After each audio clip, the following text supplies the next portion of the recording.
എല്ലാവർക്കും നമസ്കാരം. THM ചാനലിലേക്ക് നിങ്ങളെ സ്വാഗതം ചെയ്യുന്നു. ചാനൽ സബ്സ്ക്രൈബ് ചെയ്യാൻ നിങ്ങളെ ക്ഷണിക്കുന്നു. Hello everyone, welcome to the THM channel. You are invited to subscribe our channel.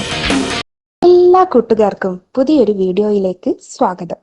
ഇന്ന് നമ്മൾ 2001 മാർച്ച് 11 കോട്ടക്കലിന് സമീപം പൂക്കിപ്പറമ്പിൽ നടന്ന ബസ്സു അപകടത്തിന്റെ ആർട്ടിഫിഷ്യൽ ഇന്റലിജൻസ് സഹായത്തോടെ തയ്യാറാക്കിയ വീഡിയോയിലേക്കും അന്നത്തെ പത്രറിപ്പോർട്ടുകളും കാണാൻ നിങ്ങളെ ക്ഷണിക്കുകയാണ്. 2002 മാർച്ച് മാസത്തിലെ ചട്ടുപൊള്ളുന്ന ഒരു സാധാരണ ദിനത്തിൽ ദേശീയപാത 2 വരി പാതയിലൂടെ നിറയെ യാത്രക്കാരുമായി ഗുരുവായൂരിൽ നിന്നും പുറപ്പെട്ടു കോഴിക്കോടേക്ക് അതിവേഗം ഓടുന്ന പ്രണവം ലിമിറ്റഡ് സ്റ്റോപ്പ് ബസ് ഉച്ചയ്ക്ക് 2 മണിയോടെ പൂക്കിപ്പറമ്പിലെ ഇറക്കം ഇറങ്ങി വരുന്നു. പ്രണവം ബസ്സിൽ നിരവധി സ്വപ്നങ്ങളുമായി യാത്ര ചെയ്യുന്ന ഒരു കൂട്ടം സാധാരണക്കാർ, അതിൽ ഗുരുവായൂർ അമ്പലത്തിൽ തൊഴുതുവരുന്നവർ ഉണ്ട്, കോഴിക്കോട് മെഡിക്കൽ കോളേജിലേക്ക് പോകുന്നവർ ഉണ്ട്, വിവാഹത്തിൽ പങ്കെടുത്ത് പോകുന്നവർ ഉണ്ട്, അങ്ങനെ നിരവധി ആവശ്യങ്ങളുമായി യാത്ര ചെയ്യുന്നു.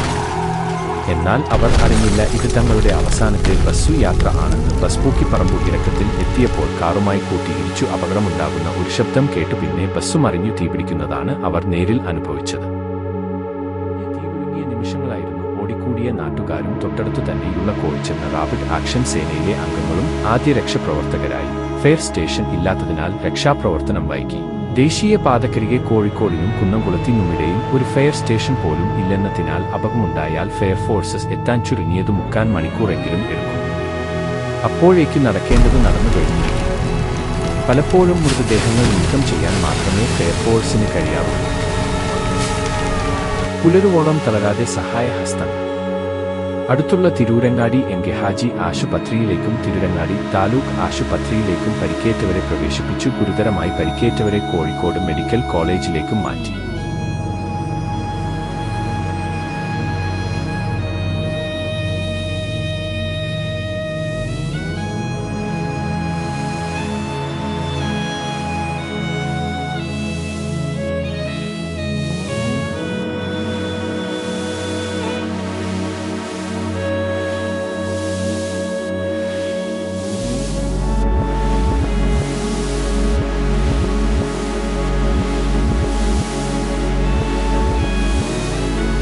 രക്ഷാപ്രവർത്തനത്തിനായി ഫയർ സർവീസ് കാർ എത്തിച്ചേരാൻ വൈകിട്ടും കോഴിച്ചൻ റാപ്പിഡ് ആക്ഷൻ ഫോഴ്സിലെ നീലക്കുപ്പായക്കാർ ഓടിച്ചെന്നു. നാട്ടുകാർക്കൊപ്പം പങ്കാളികളായത് ഏറെ എടുത്തു പറയേണ്ടതാണ്.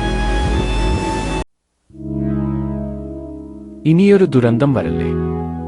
ഈശോപ്പറമ്പിൽ ബാക്കി വന്നത് കത്തിത്തീരാത്ത ഓർമ്മകളും മാത്രം. 44 പേർ വെന്തൊടുങ്ങിയ പൂക്കിപ്പറമ്പിലെ ആ അഗ്നികണ്ഠം നാട്ടുകാർക്ക് പേടിപ്പിക്കുന്ന ഓർമ്മയാണ്.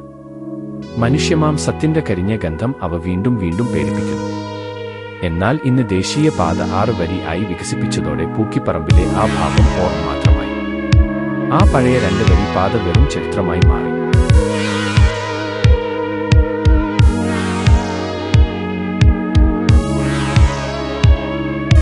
Want to hear more stories that shaped our history? Don't forget to subscribe.